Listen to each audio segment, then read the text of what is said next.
Midnight had always been quiet on the outskirts of Brimstone Village, but that night something felt wrong long before the knocking began.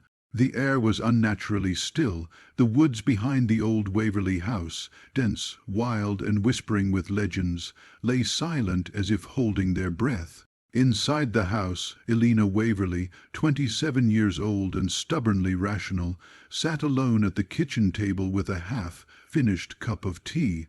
The clock struck 12. The echo of the ancient grandfather clock spread through the house like a slow heartbeat. And then the knocking started. Each step made the floorboards groan softly, almost like the house was warning her not to approach.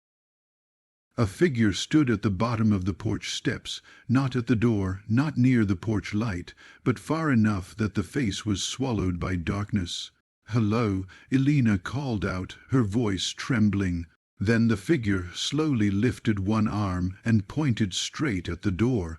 A moment later came a whisper, soft, thin, and stretched unnaturally, as if carried on a breeze that hadn't existed moments earlier.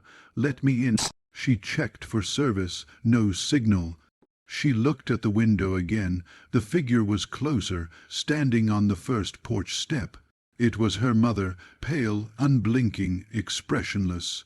Elena screamed and ran. She grabbed the old landline phone from the kitchen, static, useless. It came from everywhere, windows, walls, back door, even the roof, fingernails, dozens of fingernails. Then came a humming vibration rising from the floorboards, spreading through the house like something buried beneath was waking up. Elena clutched her flashlight and ran upstairs to her mother's room. On the dresser lay the leather-bound journal, her mother's most treasured object. "They are not ghosts, they are not demons." A whisper slithered through the room. Elena, her mother's voice, but it wasn't coming from outside, it was behind her. Its limbs were too long, its neck too thin, its head tilting unnaturally, bones rearranging beneath the skin. She snatched it just as the mimic took another jerky, bone-cracking step toward her. She turned the mirror toward it, and the mimic let out a shriek that rattled the walls. In the reflection, it wasn't her mother. It was something ancient, twisted, hollow-eyed, rotting from the inside.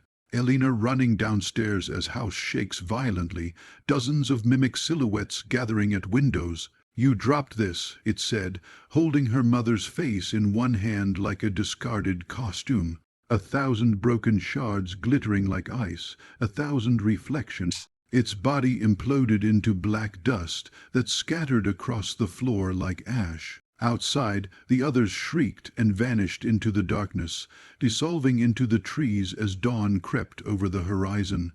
If someone knocks at midnight, do not open the door, because whatever those things were, they would come again, and next time they would be hungry.